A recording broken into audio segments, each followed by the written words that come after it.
All right. Well, hello and welcome. I am the Kodiak Broncos Podcast, and today I am here to talk about the four major things that really stuck out to me while we were going through OTAs and everything that went on that I want to discuss. But before we get into it, I just want to say a couple things. First of all, leave a like if you enjoy, subscribe if you're not already. I did try to take your recommendations as far as like the overlay and the layout and all that. So let me know how you guys think everything looks. Yeah, follow me on Twitter if you like what I have to say on here at Kodiak Broncos.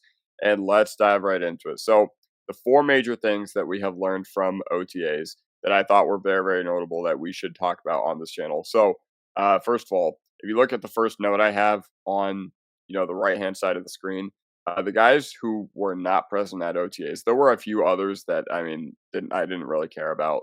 But first of all, Patrick Surtain. Now, not going to look into this.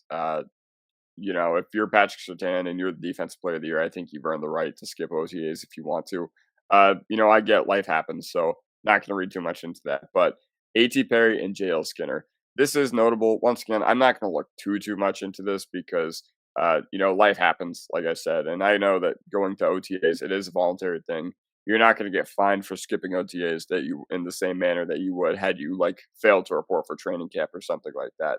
But if there is a roster battle, then coaches might look at this and be like, hey, what could you have been doing in May that was more important than being with your team?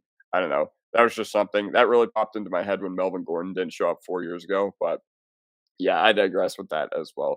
A.T. Perry, J.L. Skinner, we haven't heard anything bad about them. So, and they've been, as far as I'm concerned, good guys in and out of the building. So yeah, but this one is very, very notable.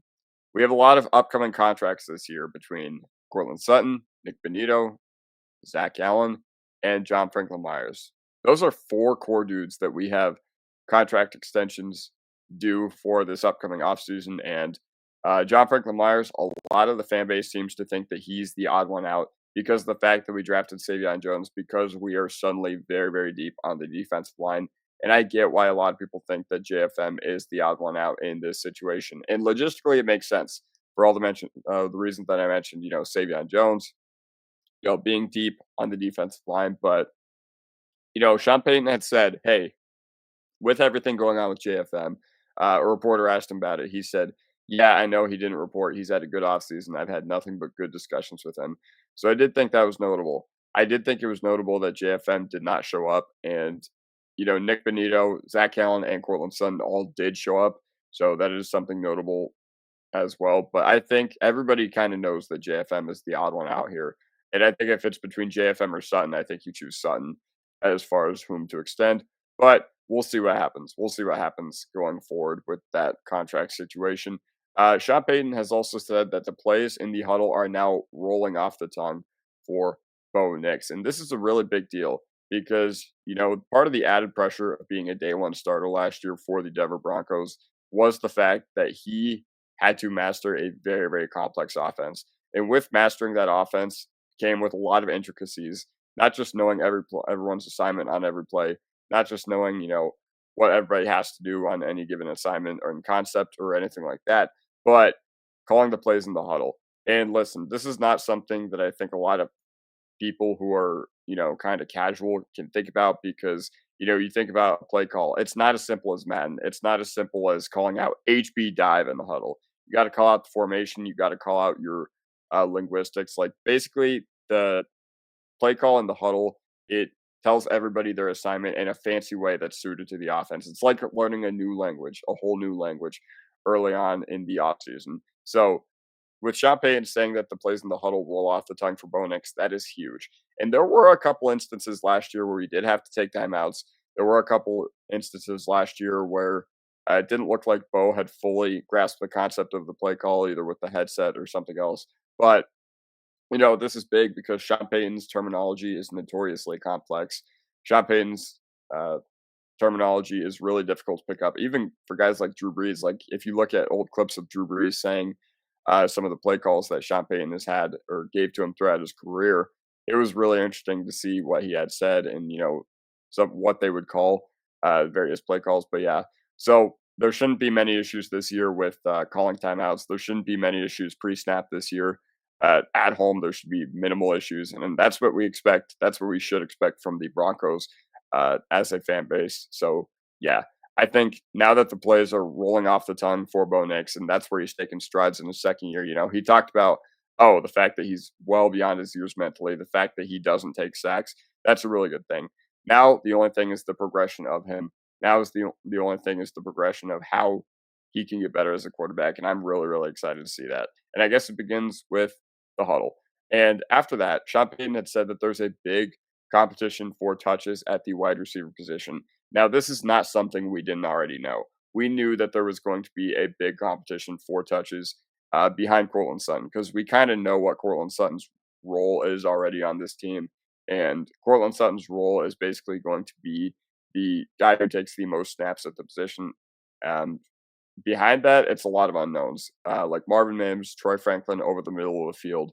We're going to see what happens if they can take strides in their games as well. Because if they could take strides over the middle of the field, it would be really, really good for this offense to completely unlock Marvin Mims and Troy Franklin and see those visions that they had as pure wide receivers come to fruition. Marvin Mims, good deep threat, but his short to intermediate route running has really needed some work throughout his career. Really ascended in the second half of last year in that Diet Debo role. And Troy Franklin, it didn't look like the chemistry was there entirely with Nix through all of last year. He had the big play in the playoff game, and I'm really happy that he did because we got to talk about that for 7 months of the offseason rather than, all the drops and the misfires that we had when targeting him last year. But if Troy Franklin or Marvin Mims can take steps forward, that'd be absolutely fantastic. But there are some wrinkles in this wide receiver room. How is Devon Bailey looking? Like, honestly, if I had to bet right now as far as who's going to line up opposite Sutton week 1, 2025, when we take the field against the Tennessee Titans, I would say that it's Devon Bailey. But, he is an older rookie, so I think maybe he has capped out a little bit, but there's nothing wrong with that entirely. And either way, obviously we have Pat Bryant, A.T. Perry, who was not there, but we'll see what Pat Bryant looks like. I know that his kind of thing was replacing Lil Jordan Humphrey, and if he's just Lil Jordan Humphrey without the monumental gaps, that is a huge win in my book. And yeah, he's really, really clutch as well, and he has great hands, and that's something that really hampered us during the playoff game. So I'm really happy to see what Pat Bryant looks like. But yeah, wide open competition for touches. Sean Payton. The way this came about in his press conference was somebody asked, "Hey, how's Marvin Mims looking, and what does he need to do to take that next step, even going beyond just that like Diet Debo role that he was in?" And Sean Payton was like, we just got to see what they can do." It was kind of a boring answer, but yeah. So another thing that Sean Payton had talked about was somebody asked him about Talanoa Hufanga and what he has brought to the Denver Broncos so far.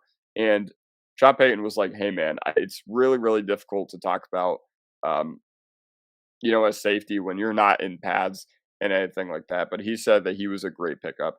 Obviously, he noted that he had experience playing in very complex and very, very good defenses on the San Francisco 49ers. And he also noted that he had, leadership qualities, that he was already, a great addition in the building as well. And when Talanoa Hufanga went to the podium in his press conference, he said a lot of really, really good things. I can already tell that this dude's going to be a fan favorite. I would not be surprised if Talanoa Hufanga was named a team captain for this defense. The reason I say that is because Talanoa Hufanga, he went up to the podium and he was like, "I love football, man. Football is just free violence." He said a lot of really, really funny things. So I encourage you to go check his presser out if you have not already. But some of the fun things that Hufanga said were, "Hey, man, I really like football because it's free violence. You take all the stresses of the world and you can just forget about it, and you can like legally do things that you couldn't do anywhere else." But he also mentioned that Troy Polamalu was a huge, huge inspiration to him throughout his time, growing up and watching football. And, Hufanga gets a lot of comps to Polamalu. I don't think it's just beyond the hair. I think he plays a lot like Polamalu down at the line of scrimmage. So, yeah.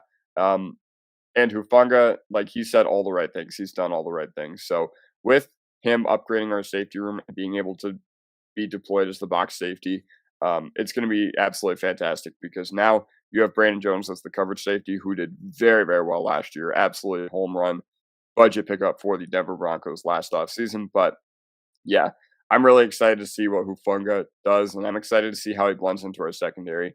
I'm excited to see how we can do, improve in the second level of the defense because last year it really hampered us having Barton, Sternad, and Locke as the three guys who you were seeing in the middle of the field had you made it past our defensive line, which wasn't all that common. But now that we have Greenlaw, now that we have uh, Hufanga there, now that we have Barron there as well to potentially be a box dude, then yeah, everything's going to come to fruition. And I'm really, really excited to see this. And it all starts with Talanoa Hufanga already emerging as a core guy. So yeah, that basically does it for me. Let me know what you guys think in the comment section down below, and I'll see you guys next time. Mile high salute. Peace.